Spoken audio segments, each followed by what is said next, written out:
Hello, everybody, and welcome to Daffy's Roundtable, episode 25.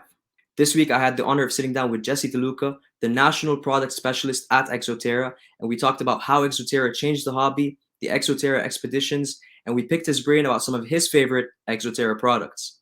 We also talk about Jesse's collection at home and his experiences with wildlife photography and leaving out trail cameras to see what wildlife is walking around when no one's in the area. I'm super excited for you all to hear this episode, but first, a big thank you to the show's sponsor, Exoterra, for making this episode possible. Exoterra makes quality products for our pet reptiles to make them feel at home. Without further ado, please welcome Jesse De Luca.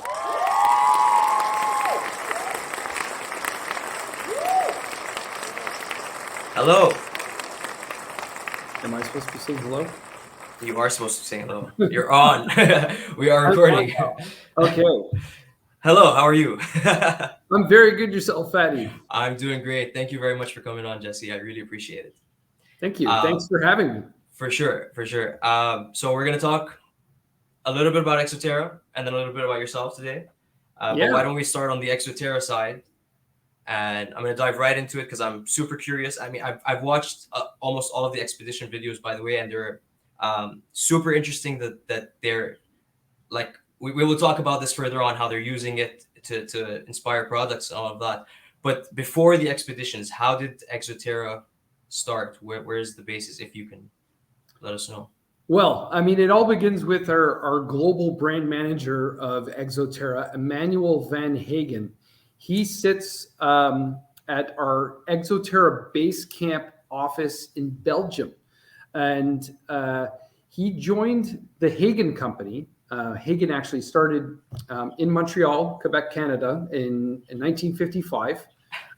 And grew from there, starting with bird seed and bird cages. And then all the way until 1999 is when Emmanuel joined Hagen. And then Exoterra, the Exoterra brand came to life in the year 2000. So what they did was they actually took a handful of products that were reptile Hagen products from that time and rebranded them to become Exoterra. So there were some heat mats, some UVB bulbs, products like that. I think there was even a little linear like stick-on thermometer, etc. So a lot of simple products like those that they began with and went from there. Awesome. Do any of those products still exist? Yes, I mean heat mats they've changed over the years. So for a number of years there were the desert heat wave mat, and then there was the rainforest, which one was hotter than the other. And now we just have one, which is basically the desert version that heats at surface around 50 degrees Celsius.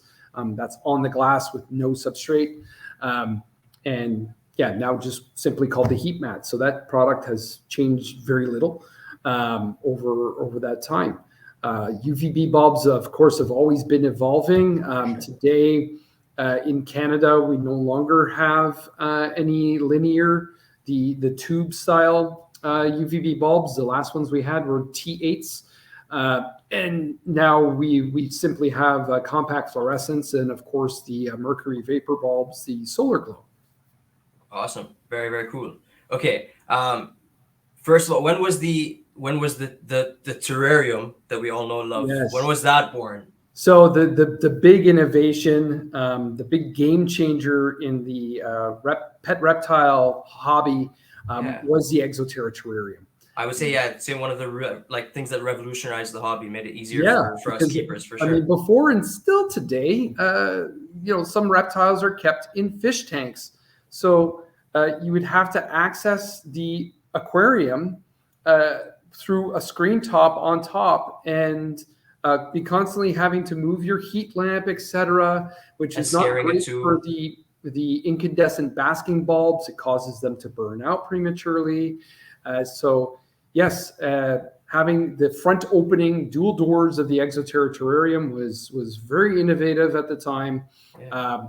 And there was many other features that were included that changed the way we keep and care for our pet reptiles with that innovation. In 2004 is when 2004. Yep, the first Awesome. models of the Exoterra terrarium came out. That is very cool. Yes, and you're right. There is it's more than just the opening door, right? There's the lower layer to create that substrate depth and the drainage layer, and there's the holes in the back allowing you to without having. I used to like when I used to have reptiles in aquariums as well, like or like there were turtles way back when you'd have to put like the wires under the lid, and then the lid would be on its side. So there's Yeah. a lot of things that I think the terrarium did fix for the hobby. So that is Yeah. awesome. Yeah, really amazing way to just improve how we care for our pets. Yeah, the raised bottom of the terrarium to allow for the heat mat to be installed Right. without the little feet that it comes with in the package. Right. The ventilation strip on the bottom, which allows for airflow. It causes it has what you call chimney effect. When the air is heated from the various heating devices used for keeping our pet reptiles, the hot air rises and it draws in fresh air through the ventilation strip, causing a constant airflow. So this actually helps, I guess, get rid of the issue of not having enough airflow for certain species of reptiles. One, namely chameleons. Chameleons. Right.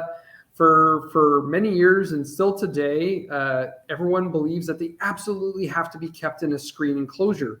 I think, yes, it's definitely possible in a climate where humidity remains high enough to keep them in a healthy way. However, in Canada, like our homes, the humidity levels, if you're not humidifying your home, I've seen in my home in January and February, humidity levels that drop below 20%. Yeah, I was going to say 21, 22%. Yeah. This is drier than some of the driest deserts on the planet. This is not healthy for our pet reptiles and even ourselves. We suffer from it too. So having a terrarium that has enough airflow, but then holds in enough humidity so you can keep your pet reptiles that require the airflow safely. Screen enclosures are great. Just obviously they have to be used at the right time of year, especially in Canada. Yeah, right. Yeah, right time of the year in the right place too. Yeah, 100%. Yeah, and on the topic of chameleons being kept in glass enclosures, I think at this point it's been proven that it can be done. Emma Sampson has done it a number of times. A bunch of other people have done it online as well. So 100% agreed. I think the airflow in there is perfect. And another thing about that little airflow strip that many people might not know is you can actually open it up and give it a good clean on the inside. Yes, you can definitely. Yeah. It's a little bit tedious to remove that back panel of it, but it can be popped off very gently, and you can clean the inside.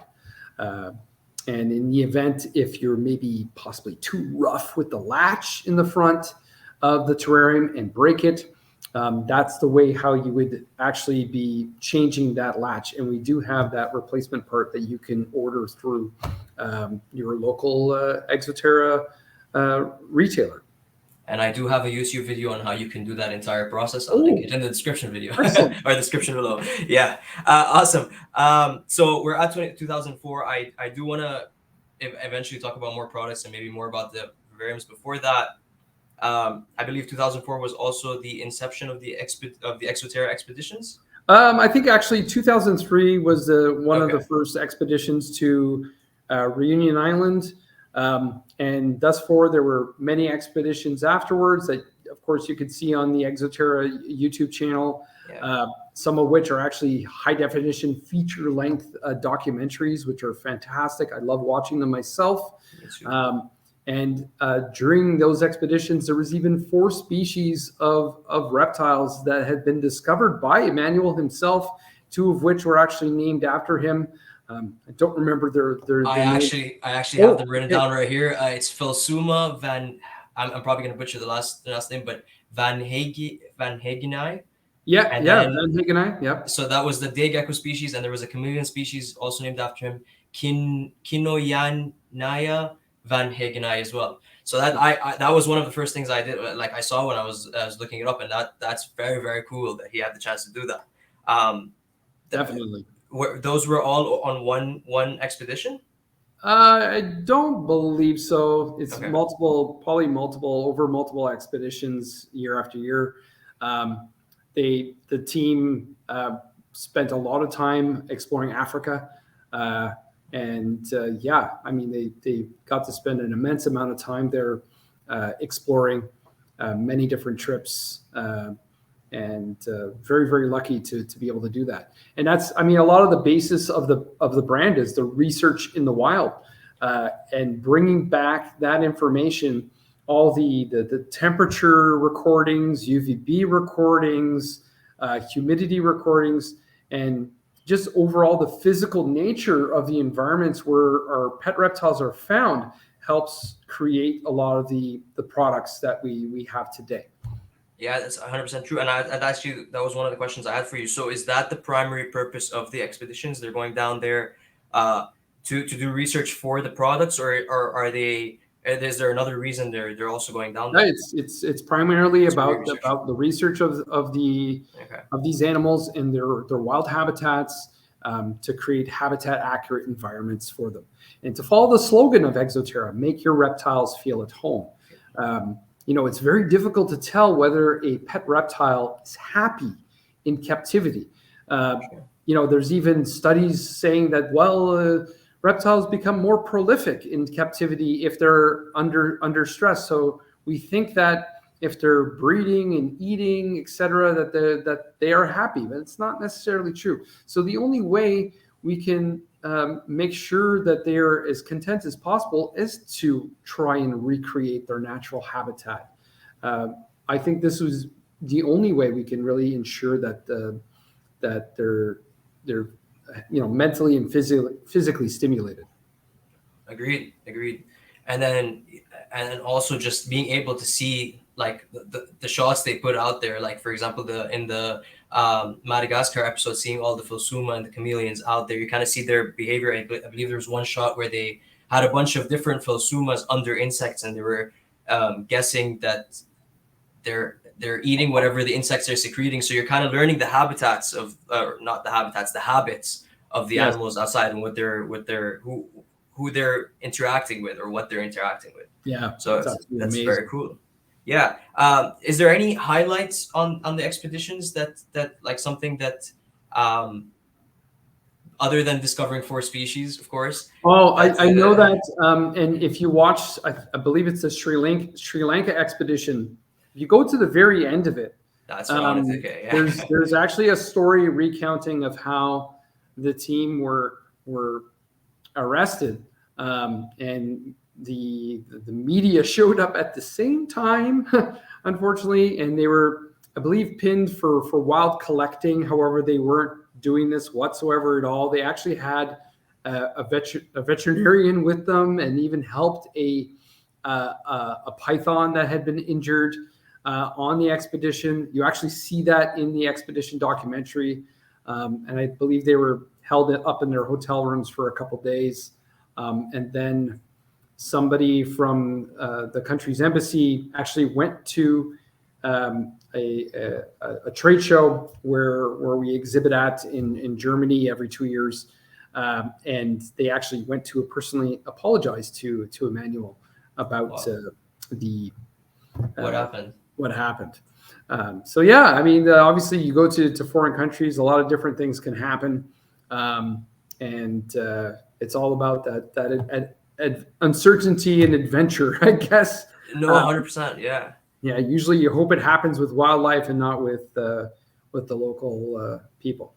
The local police. That's exactly what I was gonna say. It's very interesting. You imagine all the worst possible outcomes that can happen when you go to places like this, but it's always, I could get bitten by this, or I could fall and hurt myself. It's never, I might get stuck in my room for 2 days, or I don't know, maybe not use that word, but imprisoned in my room for a few days. That's super, super interesting. And then from all the exhibitions, what would be your favorite and the one you would recommend people start with watching? It's a very good question. I really love the Cameroon expedition, seeing all the montane species of chameleons. Just incredible. These are very difficult species to keep in captivity because they require maybe one very small warm spot in the terrarium, but then high humidity, and then very, very cool temperatures. So we're looking at like low 20s for the ambient temperature in the environment. So that's kind of difficult to recreate. I think with different innovations, it's going to become easier and easier to keep species like this in the future. I mean, we look at, again, I bring up chameleons, just having automatic misting systems and plants, you know, a dripper plant, etc., different automatic fountains and all these different innovations that have come to life over the years have made it more possible to keep these species much more successfully, and they are living longer lives now in captivity than before. I agree, and I will make another point on that. Not on chameleons, but on mountain horn dragons, the same thing. They need the constant dripping of water, and you guys have a product where the leaf, I think it's called the leaf dripper, or the dripper plant. The dripper plant, thank you. Yes, Yeah. and that when they were still really small, I couldn't do anything really else but use that. So that was like life saving. So I agree. Yeah, definitely. Yeah. That product I really do recommend. Actually, a good tip for that is to use it with a timer. It doesn't have to be continuously dripping all the time. And a lot of animals become used to something that's constant. So if it is more intermittent, so let's say you set it up on a timer so it drips for a short period of time in the morning, maybe a little while after the lights come on, and then maybe in the evening before the lights go off, the chameleon might actually be more stimulated to go and drink from it during that time rather than it constantly dripping. And then also, we know moving water evaporates much quicker. Right. So if it's not constantly dripping, then it will evaporate much slower, and you won't have to fill up the water bowl. However, you should be changing that water bowl fairly frequently anyway. 100%. Yeah. Another great innovation that was a big one for Exoterra was the Monsoon misting systems. So Right. these have gone through several updates and improvements over the years. We're currently at the Monsoon Solo 2 and the Multi 2. These actually have more powerful pumps, and they've updated the material used for the tubing, where that was a polyethylene before, and now is a more robust polyether. The polyethylene, and almost usually inside the terrarium, after maybe a year to 2 years or so, it would spring little leaks. Obviously, there is always some wear and tear with some of these products. But now with the updated tubing, so far in my own experience, it's been more than almost a year and a half, and I've had no leaks in it. So it's been a great improvement there. Awesome. And on the topic of your experiences, why don't we jump to some of your favorite? Like those were some of the more innovative ones. Why don't we jump to some of them, your favorite ones that you actually use at home? Well, again, the Monsoon is definitely key with a lot of the amphibians, because I keep a lot of frogs today.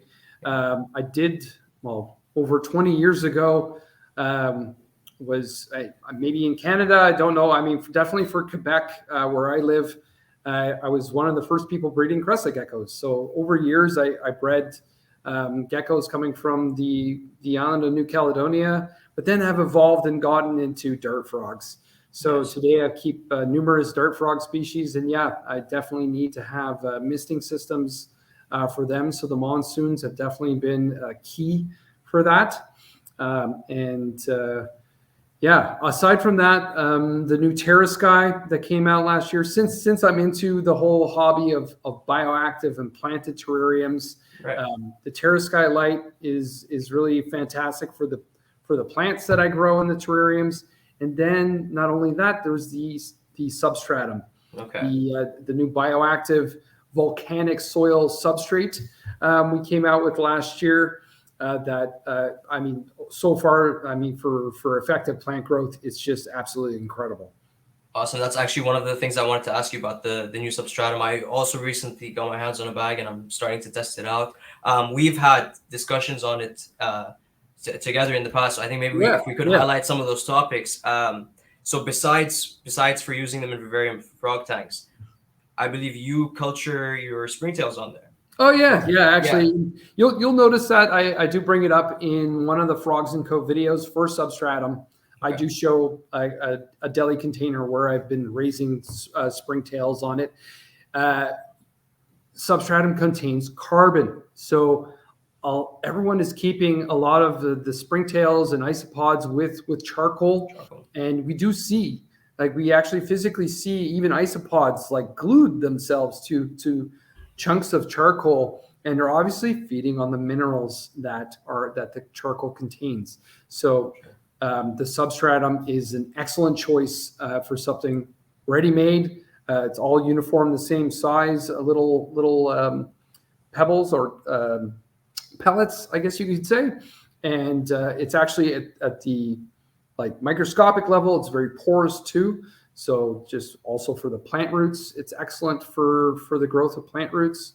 It's going to add, if you're going to use it mixed in to create your bioactive mixed substrate, it's great to add aeration. But it also retains quite a lot of moisture too, if you've noticed. So, but then other uses outside of the reptile hobby, I've seen people using it online for planting in pots with philodendrons. So again, plants that could be used in the terrarium hobby, but end up beautiful house plants as well. I've seen hobbyists do that. And I've actually experimenting with growing my tomatoes with it, and so far I've had some pretty incredible results. That's awesome. It has everything that is essential for the growth and propagation of plants. We all know that volcanic soil is known to be the most fertile of soils on the planet. And mineral rich, right? Yeah. Yeah. And do you mix it in with? You mentioned that a couple of seconds ago, but I didn't. I'm not sure I caught that correctly. So you mix it. You don't use it alone. You do mix it in with other things. I do both. I do both. Okay. So because the Frogs and Co terrariums have the built-in drain, this allows you to do an all-in-one substrate. So you can have just substratum in the base of it. I find as long as you put a very healthy, thick layer of it, because you're always going to have, even though you can drain out the water in the base of the terrarium, there's always going to be a little bit of wetness at the bottom. Definitely. So I do advise to have a thick enough layer so that and I'm talking a good 5-6 inches or so if you can. I always grade the substrate up towards the back of the terrarium and plant more of my plants that are going to have deeper roots in towards the back of the terrarium. Whereas the epiphytes, I'm not really too worried. A lot of them will grow up the backgrounds, etc., and on the pieces of wood too. Right.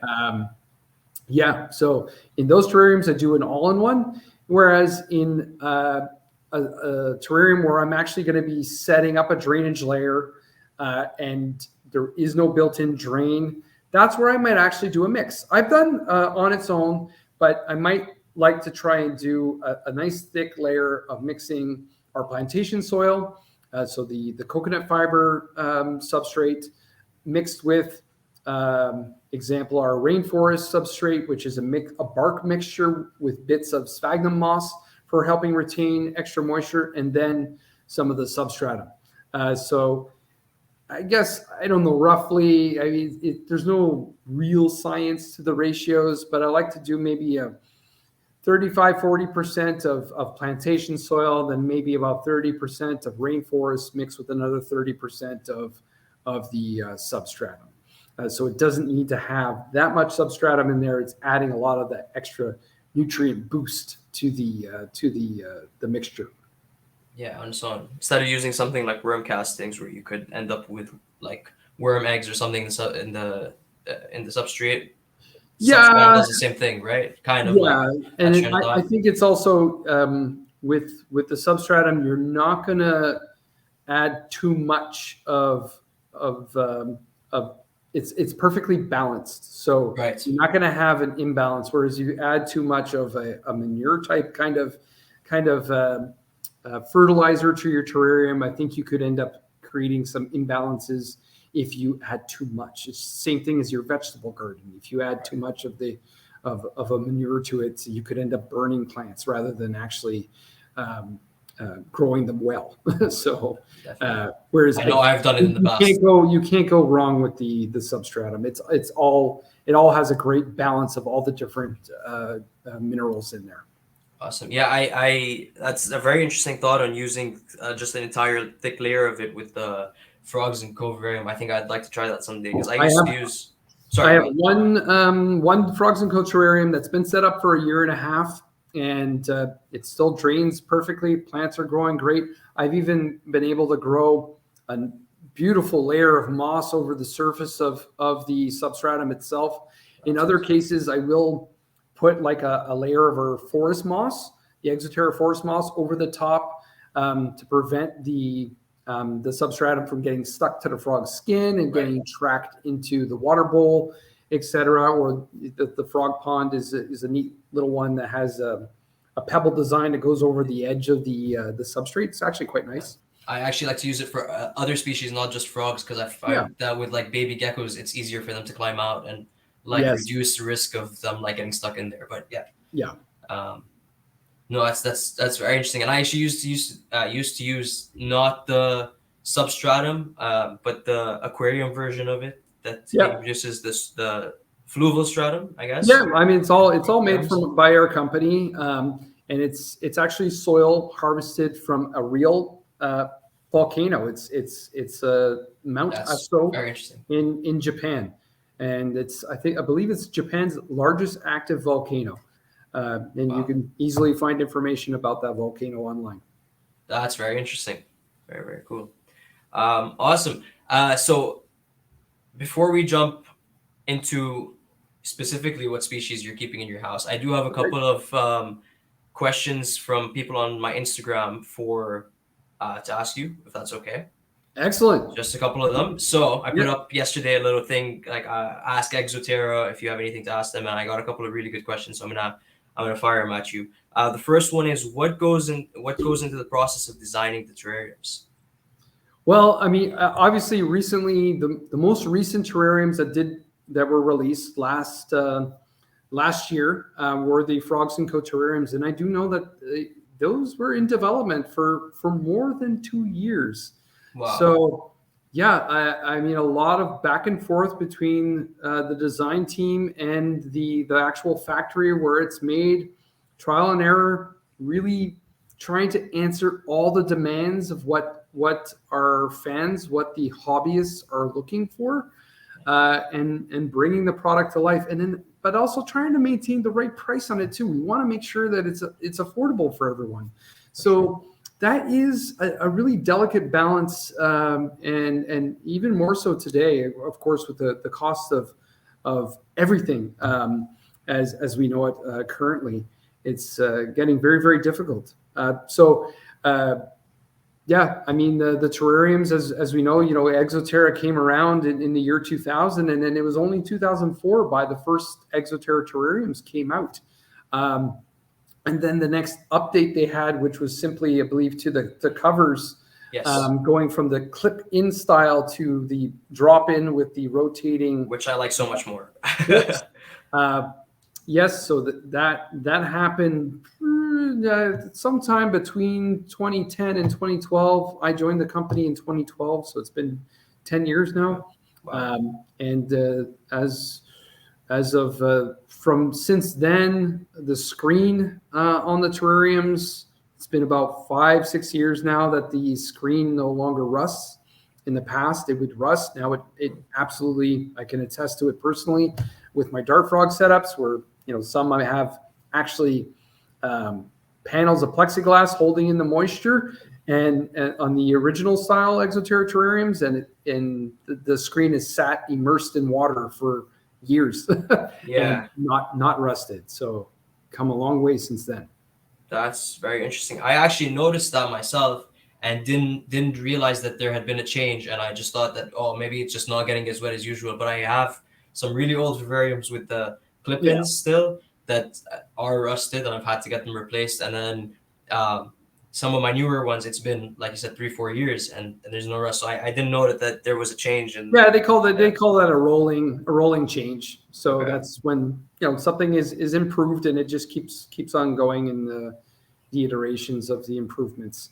And who knows? Hopefully, we'll see some different updates in the future to the Exoterra terrariums. Nothing that can be said as of right now. For sure, yeah. I will say my favorite update about the Frogs and Co. one was adding that drainage. I think it's a genius idea and definitely needed, especially for us frog keepers.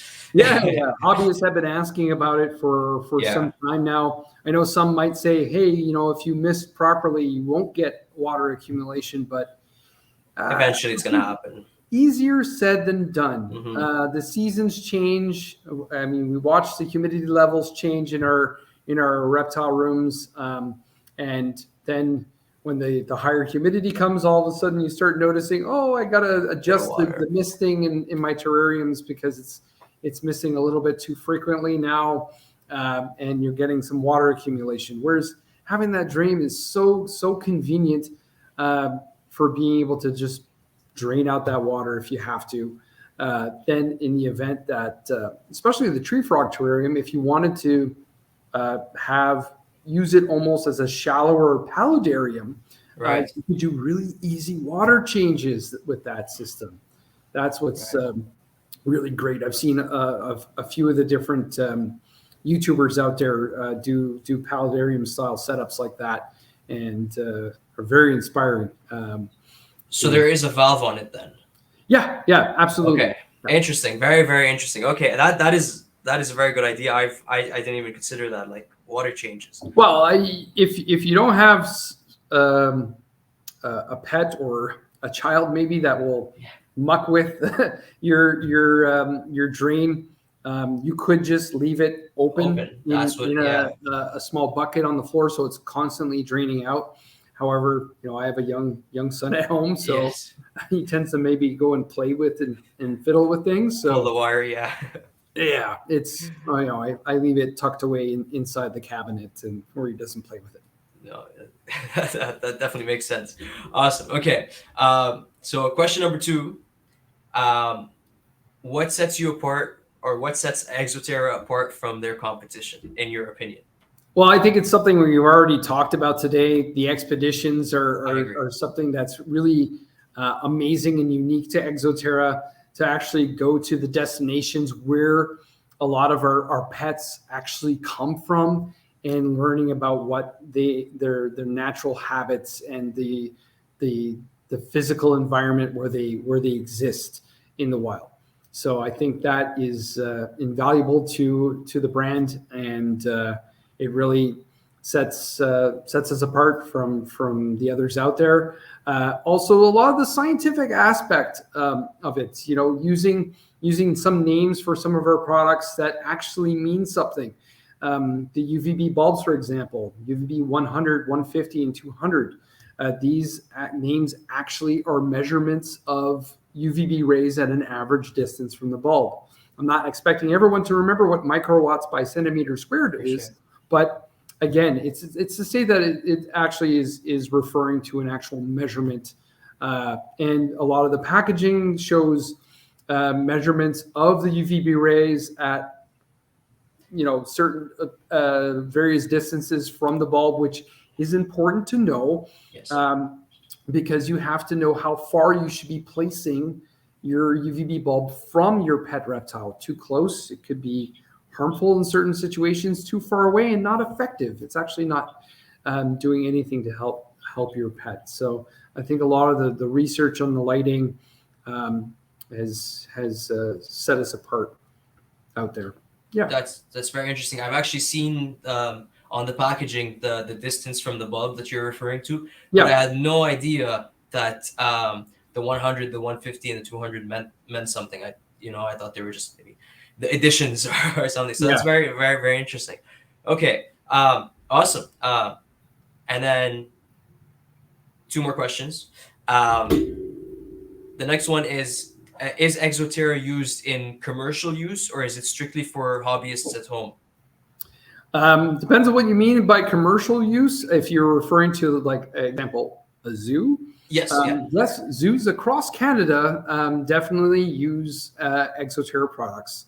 So I've spoken to them on the phone before, and actually we even sponsored the one time we sponsored the Canadian Accredited Zoos and Aquariums conference, and that was a very interesting experience for myself.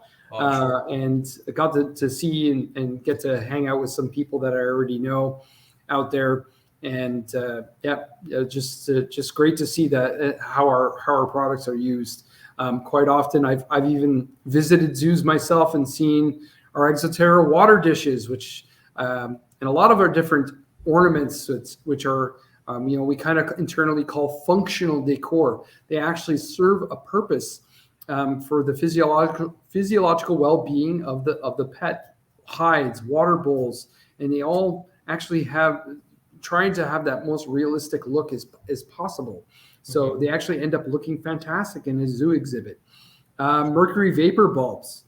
These are used a lot in zoos, especially the higher powered 160 watt model, which can be used for a lot of larger reptiles, which don't necessarily make good pets, but are excellent for education in zoos, i.e. monitors and crocodilians, etc. Sure. Yeah, awesome. That is very cool. I didn't know that. I assumed that's what the person meant by commercial, so we're gonna go with that. Yeah. But that's very interesting. And then I have one more question for you, and this one is actually from Dion Reptiliatus. Oh, that guy. And he wants to know, and he wanted to ask. He says, ask Jesse what his favorite type of tomato is. Favorite type of tomato? Well, I don't know yet. You don't know yet. Okay. I'll let him know. Or I guess he'll have to watch this to get his answer. That's very un-Exoterra like question. That's okay today. We've already discussed that we were going to ask some personal questions about Jesse. But yeah, no, I'm growing a whole lot of different heirloom varieties of tomatoes at home. But yeah, I don't know yet because there are thousands of different kinds. So awesome. I can't really correctly answer that question, Dion. That's just when I heard you mention tomatoes earlier, like a little bit earlier. You said you're growing, so and I was like, oh, okay, so there is something to do with tomatoes here. Okay, that's awesome. Okay, so then can we dive a little bit more into Jesse and Jesse's collection then? Yeah, definitely. Yeah. Awesome. So what I know from past conversations that you a big dart frog keeper like myself, but what are you keeping? What species and what else besides dart frogs? What else aside from dart frogs? I have one lone Euryadactylodes agricolae, Bauer's chameleon gecko. Yeah. Just one that I've had for numerous years. And I have, well, not a reptile, but I have a emperor scorpion. That is very cool. This is actually kind of a life longevity project that I personally have. That scorpion is now pushing 14 years old and was actually born with me in 2008. So yeah, I remember reading in a lot of books that these species, maybe they could live just a bit past 10 years, but so far 14. 14. Who knows? Maybe they can live in excess of 20 years or so. Only time will find out. I'm trying to keep it as naturally as possible with a very thick layer of plantation soil so it can burrow naturally down into the moist substrate the way they would do in the wild. And I don't feed it too often. I mean, at least once a week, but it's sometimes you can go a couple of weeks and they're just fine. But yeah, it's very interesting. Living a long time. You said it was born with you. Well, I mean, there was a female large emperor scorpion that I had as a pet. I had it for a year, and then it gave birth, and I let her raise the babies. I did not remove any of the offspring from her back. And then even witnessed her, like she had her downward spiral burrow in the terrarium, and could see into the burrow at the bottom. And when I would feed crickets into the terrarium, I actually watched her rip apart the crickets, and the offspring would go and eat it. Wow. It was very fascinating. I love that stuff. That's very cool. I've been a passionate hobbyist for good 25 years or so now. And that was one fascinating experience to see. And I successfully raised every single baby emperor scorpion. The rest were sold off. Can't even remember where they went, but maybe to Tarantula Canada. I can't remember. And I kept one, and I've had it ever since. That is very, very cool story. Yeah. Very cool story.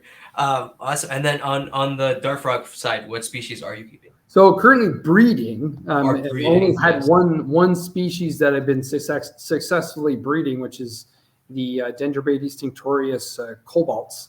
Awesome. And so I have two pairs of those. I have some Dendrobates leucomelas, just standard bumblebees. I have Uvb Pumilio blue jeans. It's unknown. I've been reading lots whether they're actually called Uvb typographica. Someone correct me if I'm wrong. If someone's watching this. But interesting. I've done some reading where it's said that the Nicaraguan blue jeans are actually Uvb typographica, but I guess I'm unsure about that. As of now, I'll just say Pumilio, and then I have Uvb Pumilio puntiloral, and cool. One other obscure species is Phyllobates orentania. That's if I'm going to pronounce it correctly, the Cocoa poison frog. They're found in the Choco rainforest, so a threatened area in South America. That's very cool. And then, so is it that like the Uvb Pumilio from Nicaragua was renamed to Typographica, and the one from other locales is still Pumilio? Is that what you were kind of? Yeah, as far as I can tell. Okay. But I'm not going to say I'm an expert on it.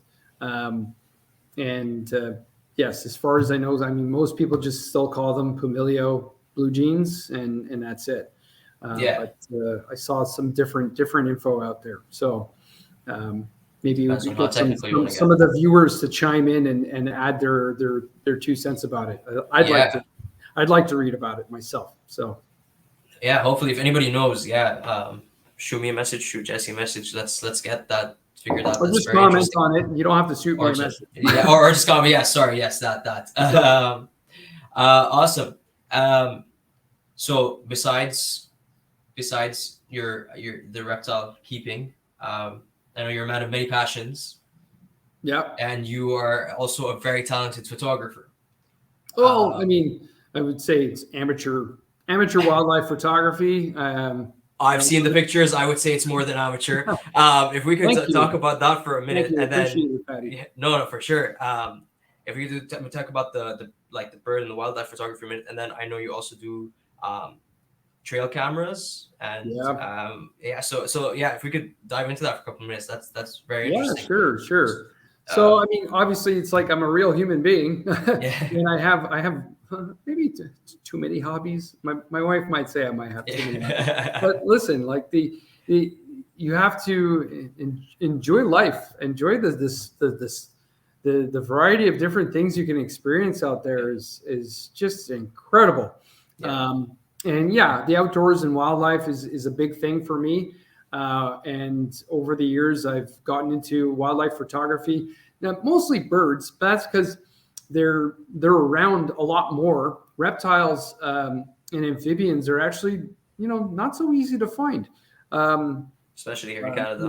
My wife's family in an area called Grenville-sur-la-Rouge, Quebec. On the property there are 4 species of snakes I have found so far. So garter snakes, ringneck snakes, red belly snakes, and smooth green snakes. as well. Could be brown snakes, but not confirmed at this time. And then there's 2 species of turtles, which is the 2 most common ones around. We've got painted turtles and snapping turtles, and then amphibians. There's spring creepers and gray tree frogs, yellow spotted salamanders, blue spotted salamanders, redback salamanders. That's awesome. And probably, well, obviously there's the green frogs and bullfrogs. And I don't know if I've found any others, but yeah, I mean, a nice variety of herps out there. But yeah, if I have the opportunity to take a photograph of a reptile, that's just awesome. Love it. But birds are one of my specialties.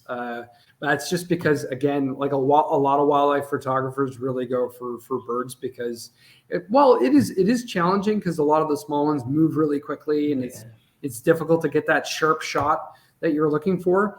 And then when you're using a long lens, you get to see things that everyone else doesn't.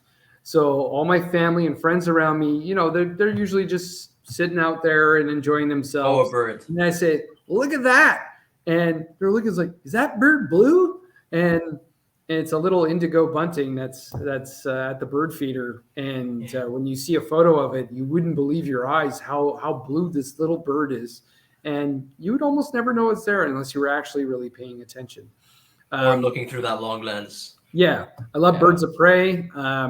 I really specialize in capturing photos of owls. I find owls are highly fascinating. A lot of people ask me, it's like, how do you go and find owls? I was gonna say, how do you find the owls? Yeah. Usually it's in the seasons where there's no leaves on the trees, because this allows them to be spotted a lot easier than during the summer. Like this time of year, I'm not really going out and looking for owls because it is way too difficult to walk through the forest and try and spot one. Their plumage and everything is made to camouflage with their environment, and these guys are masters of camouflage. And it's amazing when you spot one because I guess it's almost like finding that really cool reptile out there. You're so excited, and that's the thing. It's like when you're out there exploring and you find something you've been looking for, you become a child again. You have that feeling from your childhood of discovering something for the first time, like being all giddy and yeah, exactly. So also on that property, I do have trail cameras. They're normally used for hunting. I don't hunt. I hunt with a camera, and also other smaller cameras that are motion detection triggered, so that when an animal walks in front of it, it turns on. And I've never actually captured any reptiles yet. However, I've never really stuck the cameras at that kind of level where you would spot a reptile moving. I've never really experimented whether it would work. I guess maybe for some large turtles, it might actually trigger on. But yeah, I'm always curious about what's out there when you're not there.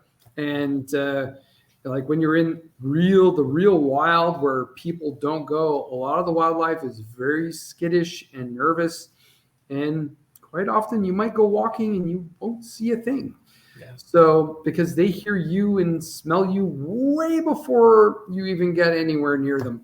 And they take off. So a lot of people say, you're not afraid of bears? No, I'm not really. I mean, I don't live in an area where there's grizzly bears, and I mean, there are black bears around, and more often than not, they're more afraid of you than you are afraid of them. Anyway, so yes, I do have a lot of fun with that. I do have a personal YouTube channel where I share some of that footage. It's not of Dion caliber, I guess we can say. The quality of YouTube footage, personally, just to be honest. But again, it's just part of my passion to explore and learn about what's out there. The unknown is just so fascinating to me. I agree. Do you want to say the name of the channel right now? Sorry? Do you want to say the name of the channel? Or? Well, the name of the channel is just Jesse De Luca. Oh, so okay. Just my name. So if you want to actually go and explore that, yeah, you can find that out there. And yeah, even my wildlife photography, I do have an Instagram. It's Jesse De Luca Wildlife Photography. And yeah, I mean, it's yeah, I'm out there on social media. I mean, I do act as a hobbyist on a lot of the different groups here in Canada, and I'm there purely as a hobbyist. If you want to contact me in a professional way, you can write into Exoterra Canada on the Exoterra Canada Facebook page and ask questions there for Exoterra. That's definitely. And I'll have the links to the YouTube channel and Instagram in the description. Sure. That's super interesting. I also am super curious about what's going on out there when we're not out there. I've never tried getting a trail cam and putting it up, so that's super interesting. I was wondering, do you think that you're not catching, or another possibility of you not catching reptiles, maybe they're too small to sensor, to hit the sensor? Yeah, yeah. That's why you're referring to bigger turtles? Yeah, I would have to put the camera at their level. You know, if I wanted to capture a snake or whatever, actually, you're giving me some ideas now.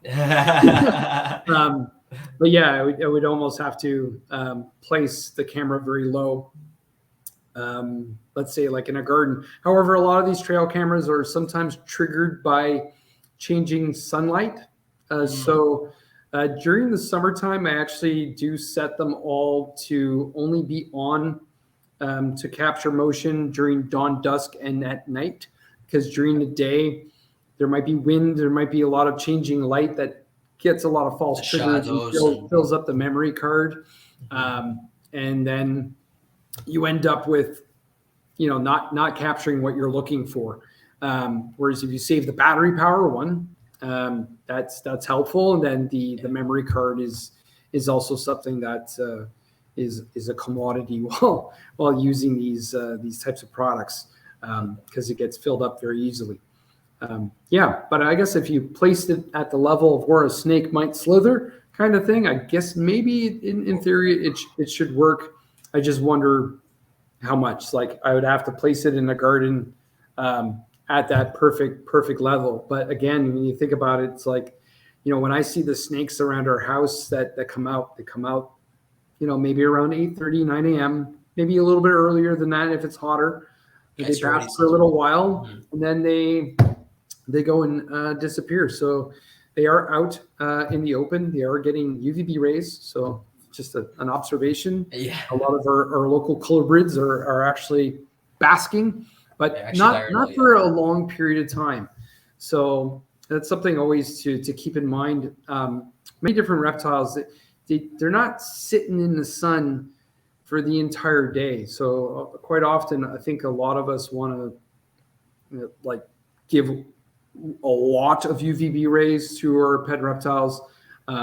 And that's not always necessarily exactly what is right, you know. So when I measure a lot of our with a UVB meter, measuring a lot of our UVB bulbs with how much they produce, you know, there's a lot of people out there that might come and say like, oh, it's not strong enough. But again, you have to ask the question of how much does the animal really actually need, and especially in a small container or like in a smaller area, small environment, like yeah, exactly. That's right. I once heard something about somebody that was keeping the UVB on these lychees for it was lychees and green tree pythons, if I remember correctly, and they were keeping them on for like extended periods of times, around 10 to 12 hours a day, and the animals started looking different and growing different colors and not in the healthy or the good way.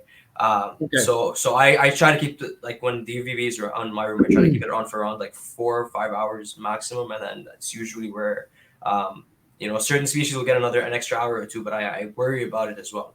Yeah, but then you have to look at a lot of the prepared foods out there. All of our prepared foods have a minute amount. It has a small amount of vitamin D in there. Yeah. So, you know, you don't want to go overboard with that. Like, if you have an animal that already doesn't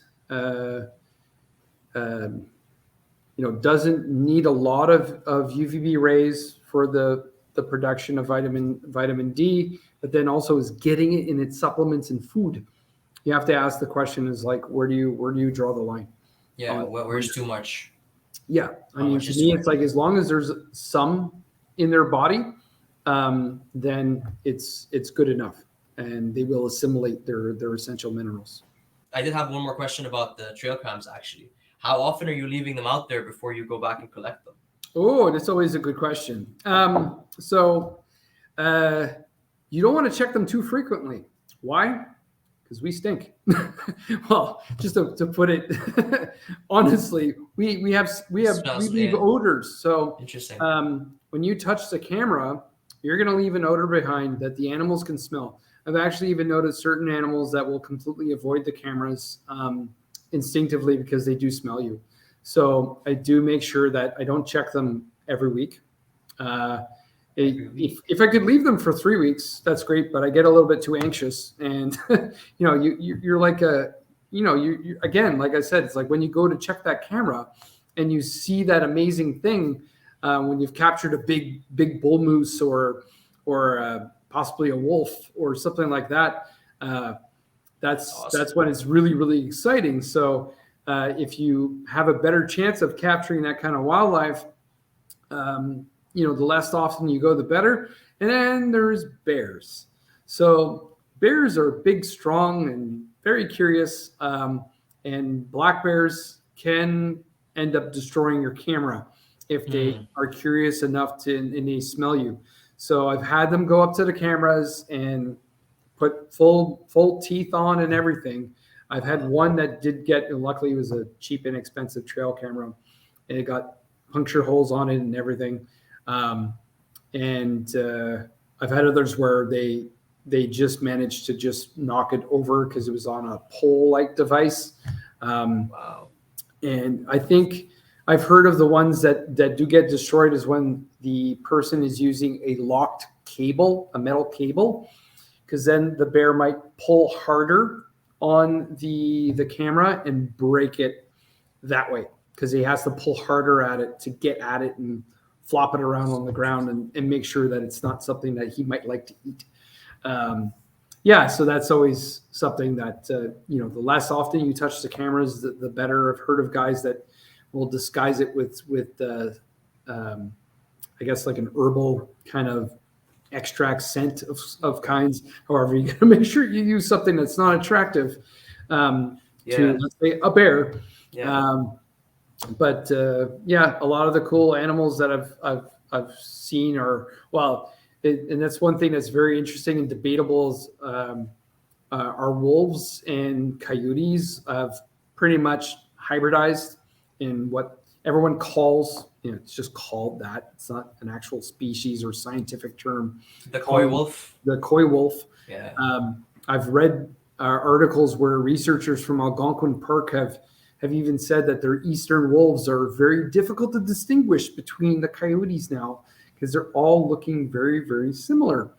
I have a few clips that you can look at on my channel where it's debatable whether I see wolves or whether I'm looking at coy wolves. But all of our coyotes in eastern North America are hybrids.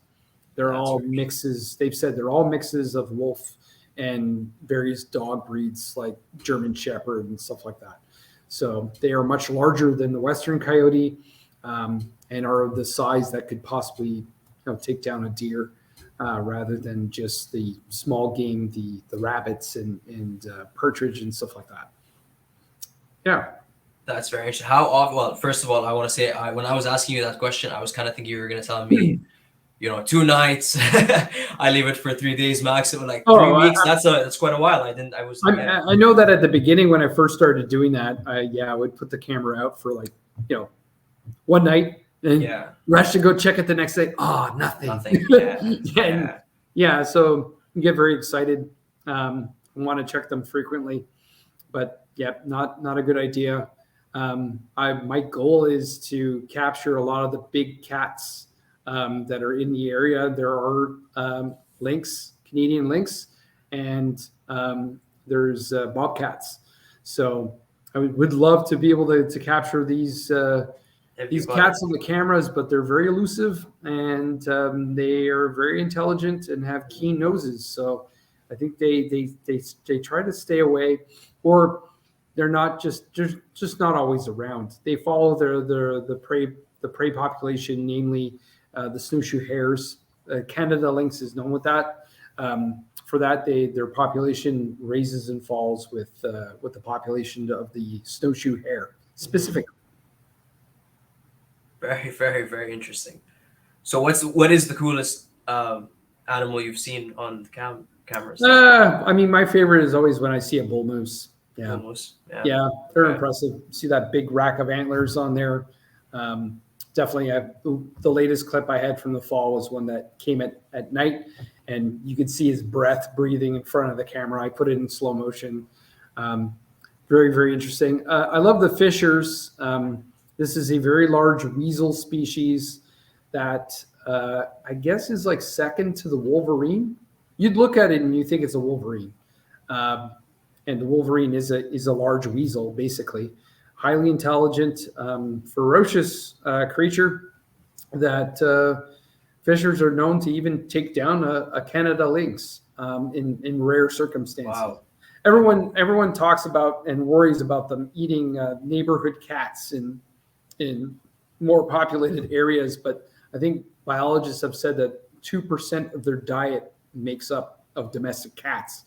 So they're really not always eating cats. They're probably eating a lot of smaller prey.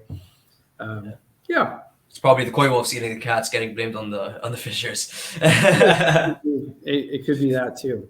But it's a fun little hobby of mine. Along with others, I do foraging for wild edibles, wild edible mushrooms. So that I'm coming up on that season right now. It's morel season now, right? Or morel mushroom season? Morels have kind of ended in our area. Okay. Further north, where it's much cooler, there might be still some morels left, but coming up in another 2-3 weeks, the chanterelles will be coming up. So that's something I love taking photos of, but love to pick and eat them as well. That's very interesting. You have to know your stuff with picking wild mushrooms because they always say, what's the saying? There's a joke. Are any mushrooms poisonous? I can't remember how it goes. I'm going to make this sound really bad. Are all mushrooms edible? Yes. If you eat it for the last time, I guess. Something along those lines. I'm saying it completely wrong. It usually sounds a lot better than that, but obviously, if you technically they are all edible, but it might be your last meal. No, that's interesting. I assume it's different mushrooms as the season goes. It's not just per area. Like every area has one kind of mushroom, right? Going out. There's different species you find in different areas of North America and the world, and then obviously with the seasons as they go, it changes and you find different ones. It's always very, very interesting because it's constantly changing. But that's what I love about all nature. With my hobbies that I do, like I have something to do with every changing season, whether it be winter or summer or spring or fall. There's always something to get out there and see and explore. 100% agree. That's super interesting. I've considered going out a few times, but I have little to no information on those mushrooms, so I'm not going to risk it. Exactly. Awesome. Should we jump back to some of the Exoterra stuff then? Sure. Are there a few things that just came out that maybe we can touch on and absolutely. Stuff? Okay. Over the last 2 years, there was like a slew of new products. Frogs & Co. is one. We've already spoken about everything that went with that. We even do have a dedicated website called frogsandco.com where you will find all those products. And then even there's 17 highly detailed care sheets on 17 different commonly kept species of frogs. Absolutely. I mean, the information in there is incredible of what you can find. So I encourage everyone to go take a look at that website. For each of the main products of Frogs & Co., there is a YouTube video at the bottom of the page starring yours truly. Awesome. And yeah, aside from that, over the last year, the new incubator. So okay, yeah, yeah. Do you want to talk about the new incubator for a minute? the new incubator is no longer the Mini fridge. heating and cooling fridge style incubator like we had before. That is now gone and discontinued. This new tabletop style, the Precision Pro incubator, uses an actual dimming and pulse proportional thermostat. And not only a thermostat, it has a hygrostat too. So it effectively and precisely will maintain the temperature, especially on pulse proportional mode. I guess I probably wouldn't personally use it on any other mode than that, because pulse proportional is going to raise the temperature to the desired set temperature very quickly and then gently pulse. And that is going to keep that temperature the most constant compared to dimming. Dimming is when it will gently go up and down. Okay. And if you had an on-off thermostat, it's constantly shutting on and off, and it's going to be less accurate. Accurate enough, but less accurate. And the addition of the hygrostat, because it actually has this little donut fogger, ultrasonic fogger that you place in the base of the incubator, that and it can hold a certain level of water in the bottom of the incubator, and that little new donut fogger will draw water from underneath it, and it floats. So when the water level drops, which actually it doesn't drop very much, it's sealed, right? Yeah. Yeah, I actually ran a test for a couple of weeks, maintaining over 80% humidity in it, and the water level did not drop at all. Wow. So it was constantly maintaining that 80% level of humidity inside the incubator, and also maintaining temperature as well. And since this is made by the same factory that makes our thermostats, which actually have had an incredible track record for reliability, that we've been very, very happy with. And that's one of the reasons why our thermostat line went from 3 models to 6. So we have our 2 basic analog on-off models of the thermostats. And now we have a dimming pulse proportional analog model. So it doesn't have a digital screen on it. That's 300 capable of handling up to 300 watts. Then we have our 3 flagship models, which each of which have a day and night timer. And that is just amazing. Think of it. In the past, could we ever simulate a nighttime temperature drop for your pet reptile? No, so you're saying that these thermostats we can connect to like heat pads and other Yes. Wow, that's I didn't even know that this was a thing. If we could, if we could talk about this for a minute, that's awesome. Yeah. Yeah. So, in the wild at nighttime, naturally, the temperature drops. For sure. So, how is it natural if we maintain? Let's say people keeping snakes, they may not always have a heat lamp or whatever, but with the same temperature 24 hours a day, that's not natural to them. No. So they need to have that temperature drop for night, and so these new models, you can program what time of day it is, and then program when you want it to drop the temperature and when you want the temperature to raise back up. And not only that, in the event of a power failure, now I'm not talking about like a very long power failure like a lot of us in the Toronto to Quebec City region a couple of weeks ago experienced. Yes. A power failure that like normal that we might experience for a couple hours, it actually keeps the memory. It has just a small capacitor inside that retains the a bit of energy that helps hold that memory of the time, so that when it turns back on, there's nothing to do. The settings are still there, that it has maintained the same time. Now, if in the event that you've probably had a day or a couple day long power failure, that's when you may have to reprogram it. But it's so easy to program. It's not that big a deal, especially if you went through the horrible length of a more than 24-hour or a couple day long power failure. Yeah. So there's the 600 watt day and night timer model. That's a dimming and pulse proportional. Now the dimming mode, what's really amazing with this is that you can use our thermostats on dimming mode with a basking bulb, because it will gently dim up and down throughout the bulb itself. The day.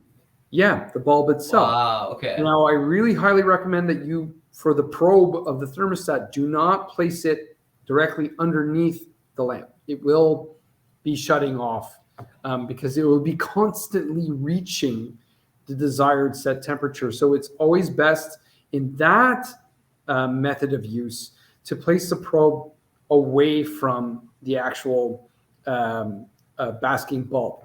Now, can those be used with a solar glow, a mercury vapor bulb? No. The mercury vapor bulbs are self-ballasted, so anything that has a ballast you can't use the thermostat with. But any of the incandescent basking bulbs, no problem. You can use the thermostat with. It is fantastic for that. Example, crested geckos use a lot of the T10 style 25 watt daytime heat lamp bulbs, and our compact top for crested geckos, just to provide them a little bit of warmth, especially in Canada in our homes during the winter time. You're going to want to provide them just a little bit of extra warmth that brings it above room temperature. But using a thermostat with that, you can, and in the dimming mode, you can really effectively control how much heat it's throwing off, because you don't want to overheat a crested gecko, obviously, because they're going to be more sensitive to higher temperatures, and you don't want them to get too cool either. So really, really amazing and interesting tool for using in that way. So we have that model. Then we have the 600 watt dimming pulse proportional that has a day and night plug. So in the example of, I guess, a setup that I had with a snake, I had the day plug using a heat lamp, so on dimming mode. And then the night plug, I had the heating switch over to a heat mat on the opposite side of the terrarium to simulate, well, where does heat come from at night? It's not coming from above. It's usually coming from below in the case of a rock or sand or whatnot that had been sitting in the sun for the day that has retained the heat. So if the animal wants to go get a little bit of that belly heat that's very natural to them, you can have that thermostat switch over at the program nighttime to the heat mat. And then that one I had programmed for pulse proportional mode because I wanted it to be very accurate. Also, those modes, since your device isn't constantly shutting on and off, you're going to get better longevity out of that device, because constantly having any electronic device shutting on and off all the time will shorten its lifespan. That is revolutionary. That is another thing we should put on some of the revolutionary things that Exoterra has put out. So I did not know that this existed, actually. Yeah, I mean, I would actually say, hearing what you just said, calling it an unsung hero for Exoterra currently. I think so. Yeah, there are dedicated videos on YouTube showing all the features and benefits of those thermostats. And there's been some links that hover around on our Exoterra Canada Facebook page to a dedicated page for the thermostats. we can send it over for you if you want that available. That would be awesome. Yeah. It'll give you actually a little bit of a taste of what the future new Exoterra website will look like. Yeah, that would be awesome. In development for quite some time because we want it to be perfect in our own eyes. Finally, and last but not least, there is one final and the real flagship of the Exoterra thermostats. There's the 600 watt dimming pulse proportional and hygrostat. So this is where you would be able to control the humidity of your terrarium. Now, I do highly recommend that you don't use a hygrostat with a misting system. Okay. Why? It'll just keep misting. It will mist very often. You will get that flooding of your drainage layer. And in the case of the Frogs and Co terrarium, I mean, I guess the annoying part would be you'd be constantly having to drain out the bottom of the terrarium. So no, using a hygrostat is really best used with a fogging system. Okay. So we do have our Exoterra fogger.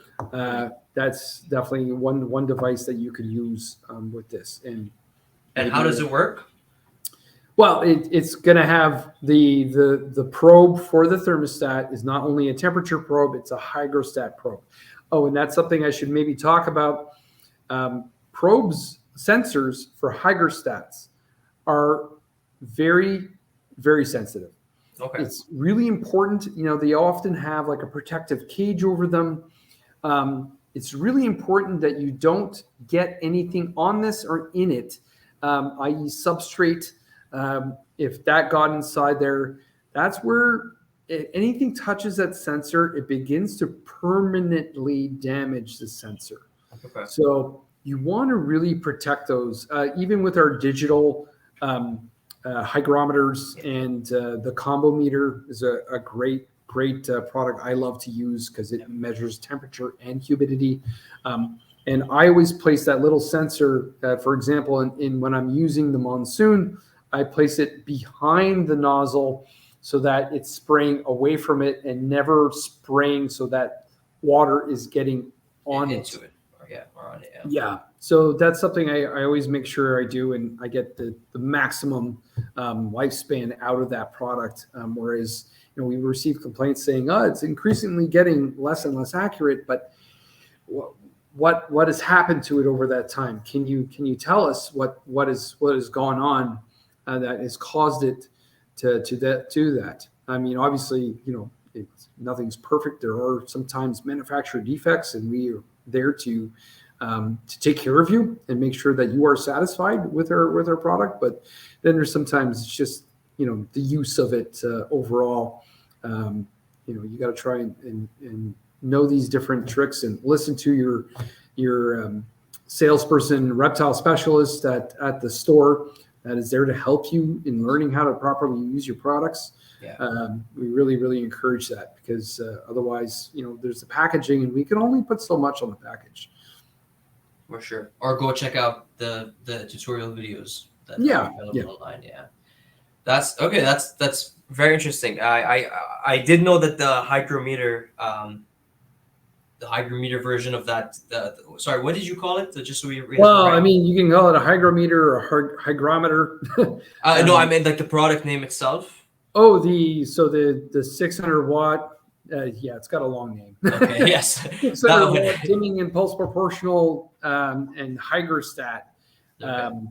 So that one is doing combined. There'll be two plugs, one that controls the heating up to 600 watts, and then one that controls up to 100 watts. I mean, I can't imagine many humidifying devices using too much power, but I guess it's been made so it can handle enough power.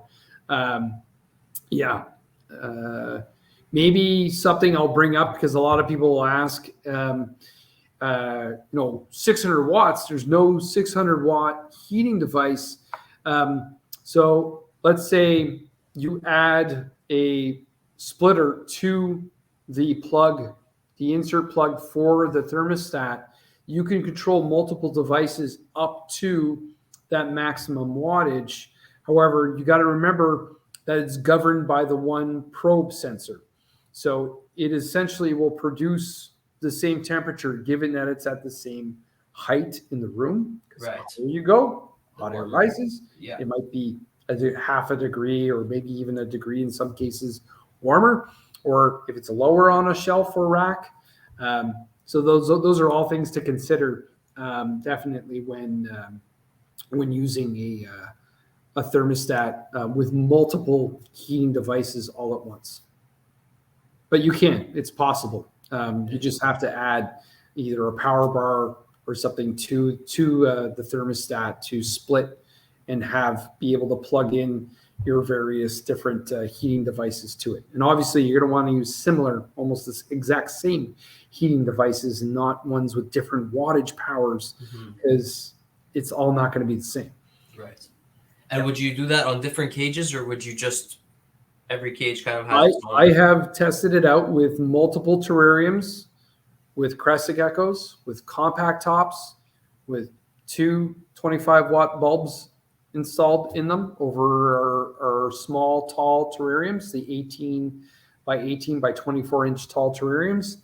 So I've done it with 4 different terrariums, governed with one thermostat, and using one probe in one terrarium to try and keep them all similarly around the same temperature. And it worked, definitely. On dimming mode, of course. Yes. And using the 600-watt model. And to be able to simulate the nighttime temperature drop too, which was fantastic, because then it just shuts the lights off. So you need to use a timer for your lights in the dimming mode with basking bulbs. It becomes the timer for you. It already exists, right? Yeah. That's super sick. I'm very soon going to be working on a very big mountain horn dragon vivarium, and it's going to have everything you just mentioned, like the misting system, the fogger, the heat lamps, and all of that. So I was trying to find a way to control all of that in like one unit, so that it looks like we just found it. Thank you. Cool. Very, very cool. Very, very, very cool. Awesome. Is there any other products that recently in the last year or two came out that you want to touch on? Our tropical plant growth LEDs. So these are a like socket install type horizontal LED bulb for effective plant growth. There is the deep forest, which is going to have a color temperature spectrum that's great for growing mosses and philodendrons and maybe monsteras, stuff that doesn't require that high bright light. So I'm going to be setting up a terrarium myself pretty soon that's using just these, and doing a fern, philodendron, and moss type style terrarium. Yeah. So there won't be any of the really crazy colorful bromeliads, which would use the other model that we have, which is the forest canopy. So this one has a brighter color temperature that's going to be for plants that get a lot more of that bright light, and especially plants that usually will color up. That like I mentioned, bromeliad. They'll have those bright reds and pinks and purples, and under different lights they'll grow. They'll look healthy and everything. They will propagate, but they may not necessarily color up in the beautiful way that they can. Yeah. And under those type of that color temperature light, they do. Sorry, it was forest canopy, and the first one was deep forest. Of the tropical plant growth LEDs, PT2409 and and PT2411 are the item numbers. I see you're working hard. Yeah, always. Very interesting. So those were really great. I wonder if the deep forest can be used. I get a lot of algae in my dart frog vivarium, so I wonder if that would kind of be a way to use to combat or get less algae kind of situation. Yeah, where are you experiencing the algae? On the plants. On the plants themselves. Yeah. I mean, it could be like a matter of airflow. I think that's what it is. Yes. It really depends. There's maybe just a little bit too much misting going on. It's hard to say because I have some terrariums that have a lot of algae, and then remarkably the airflow, but also humidity retention that the Frogs & Co terrariums have is fantastic. The glass doesn't fog up. I'm able to maintain 99% humidity in them without adding any covering up of the screen panel in the back.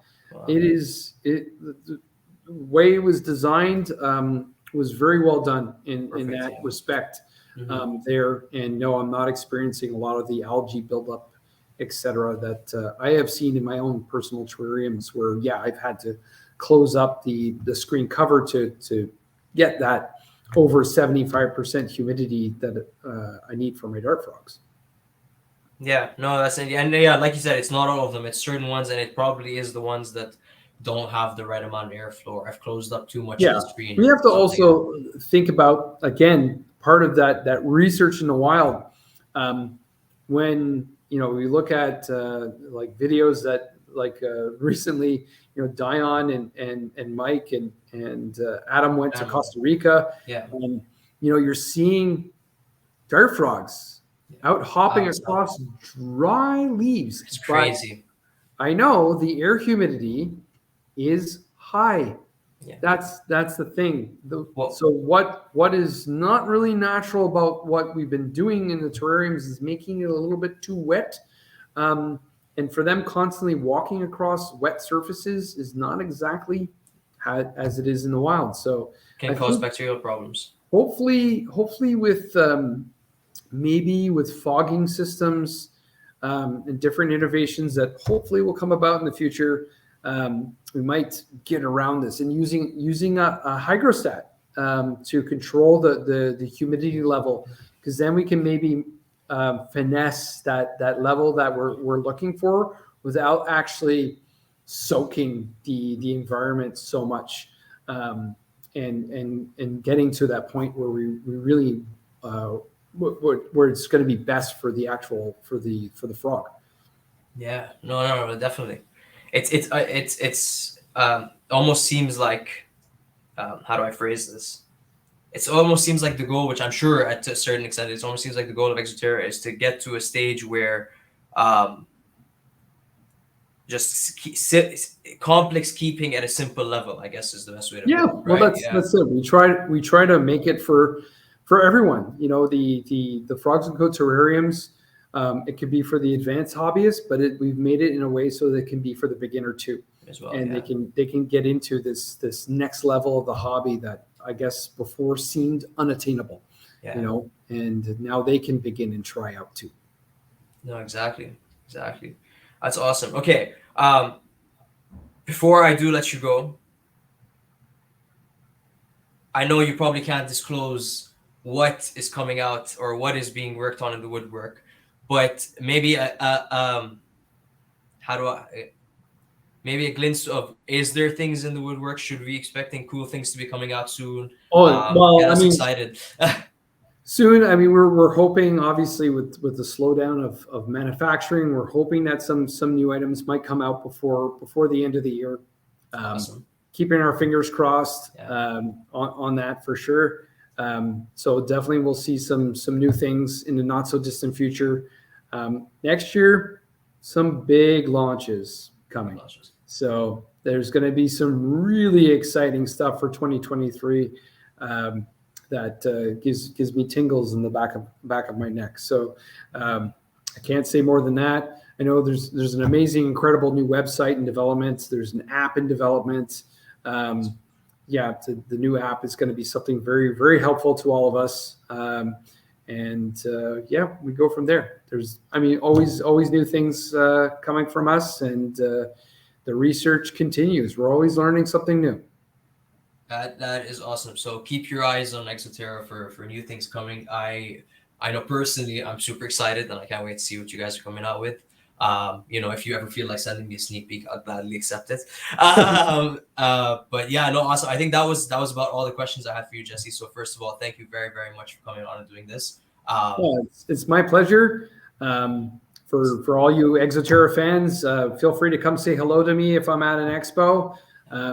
I should be at the Canadian Reptile Breeders Expo in Toronto in September. So definitely September 16 and 17.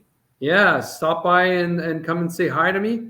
I'm at various different pet specialty retail stores on the weekends here and there, mostly across Eastern Canada. Once in a while, I step out to the Maritimes or out west. Maritimes very rare. Hope to get out there sometime, but not very often.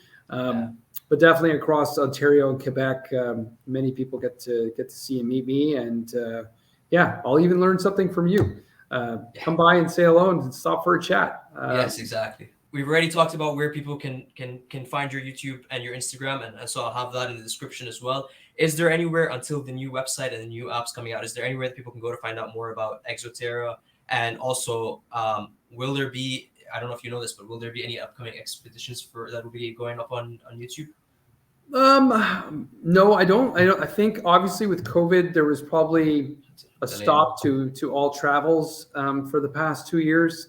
Unfortunately, I'm unaware whether there will be a next expedition that we'll see. I mean, the last expedition video was Panama, where they traveled to the Bocas del Toro's archipelago chain and actually visited each island with the different locales of Uvb Bulbs. That's awesome. So that is an amazing little video. There's not much, there's almost no narration to it, but you will see the various different species when they visit the different islands. Just wow, I'm jealous of the trip they got to go on. Do you know what year that was? Sorry. It could have been 2018, 2019. Oh, recently. Oh, okay. Yeah, okay. I think so. It could have been 2018. Okay. If I'm right. Got a little sidetracked there. What was your other question? Like if people want to find out more about like Exoterra, where can they go? Yeah. Well, the exoterra.com. So it's www.exo-terra.com. frogsandco.com is another website of ours. And then for Canada, for social media, we do only have our Exoterra Canada Facebook page, which is me. It's actually myself posting on there multiple times a week, answering your questions. If you have any comments or actually message us directly, don't message us for claims, for manufacturer defects, etc. You can find information of where to go on our Exoterra website for that, or if you do message us, and we will provide you the link and information of where to go to get service for your products. And always best, actually, the best service you're going to get is through our retail partners. So if you purchase your product through an independent retail partner of Exoterra, you're actually going to get the quickest service by going directly back to those stores, because we do work very, very closely with them. So let's say you bring your terrarium home and unfortunately nobody saw that there was actually this happens very rarely, a little hairline crack at the bottom of the tank. Go back to that store. They're going to give you, if they have one in stock, they're going to give you one on the spot, and then we take care of the store from there. Anything. So that's where it's best if you go back to the retailer. You're going to be taken care of quicker. However, you can write into us and we'll take care of you from there too, if we have to, for sure. So I agree. Yeah, YouTube. There's also the Exoterra YouTube channel. Awesome. And are you on it? On the Exoterra? Awesome. Some of the latest videos, like I was saying, for Frogs & Co., I'm on some of those videos that are actually filmed at Hagen Global head office here in Montreal in the basement. And Yeah, it was. I did that in March of 2021. I spent an entire month just filming and getting ready to get those videos out there that are just to show you the features and benefits of the products and show you how to use them. Right. Yeah. Oh, yeah. I'll have all those links in the show notes below. Go check them out. I've actually already seen a couple of the Frogs and Co ones, and you did an awesome job. So I'll have some of those links down there as well. One comment on what he just said. If you are in Ottawa, I work at Critter Jungle. We are there.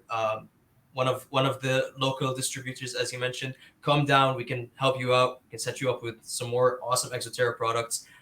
So just a little, yeah. If you are in Ottawa, come check out Critter Jungle. And once again, Jesse, thank you very, very much for doing this, for coming on, for talking to us about all the Exoterra products. I hope that we can get a chance to do it again once some newer products are down the line, or some new interesting information comes to light. I would love to have you on again. Yeah, thank you very much. And for everybody else listening, thank you for listening. I am Daffy's Reptiles, Daffy's Roundtable for the podcast. I will put all those. Once again, I've said this like 100 times, but I put all those links in the show notes. Check out Jesse's channel. Check out Jesse's Instagram. Check out Exoterra. And thank you all for listening. We'll see you on the next one. Thank you, Fetty.